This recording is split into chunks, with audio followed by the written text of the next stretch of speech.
السلام علیکم ورحمۃ اللہ وبرکاتہ. عزیزانو، موږ چې نن د کومو ستونزو سره لاس و ګرېوان یو، د هغې د حل لاره یووالی دی او خپل ولس، خپله خاوره تش په ژبه خپل نه داسې خپل ګڼل دي لکه ستا چې خپل د پلار او د نیکه کور تا ته پاتې دی، پول او پټی تاسو ته پاتې دی. دغسې دا تش خبرې نه دي، حقیقت دی چې دا زمونږ خپل دي او چې کله یې موږ خپل شمیرو بیا به نو د دې ولس او د دې خاورې ګټه او تاوان زمونږ خپل وي. نو نن چې په موږ او تاسې باندې کومې ستونزې دي، کوم مشکلات دي، هغه ځکه دي چې موږ تش په خوله خبره کوو. ولس خو بیخي زموږ خپل نه دی، خپل یې نه شمېرو.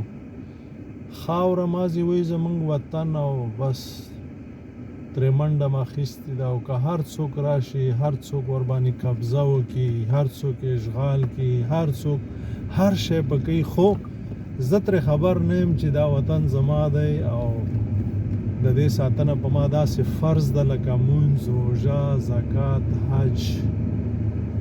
او که ته دا خپل وطن او خپل ولس خپل شمېرې، نو بیا به تا ته د دې په ساتنه کې ډېر خوند وي. او کله چې ستا خپل وطن او خپل ولس آزاد وي، ستا په منځونو، په روژو، په زکاتونو، په هر عبادت کې به ستا خوند وي.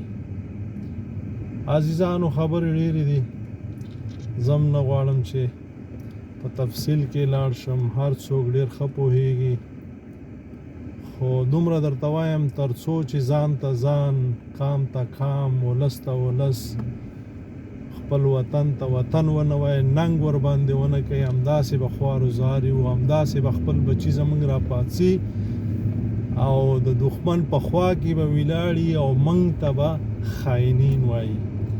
او په موږ به داسې فتوې لګي چې دا وطن پرست دي، خدای پرست نه دي، ولس پرست دي، دین پرست نه دي، او وطن پرست دي، دین پرست نه دي. دا نو هغه فتوې دي چې د دښمنانو روزل شوي مولیانو ولس ته ښودلي دي، او ولس بیا په هغه خلکو باندې چې هغوی د ولس د خاورې غم کوي او دښمن ته یې دښمن وایي، دوست ته یې دوست وایي، بیا په هغوی باندې دا فتوې لګوي.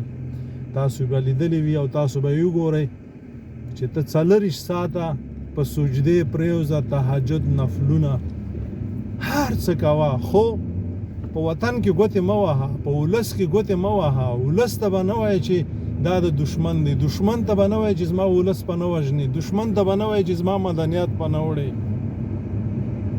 نو دوی در باندې کار نه لري.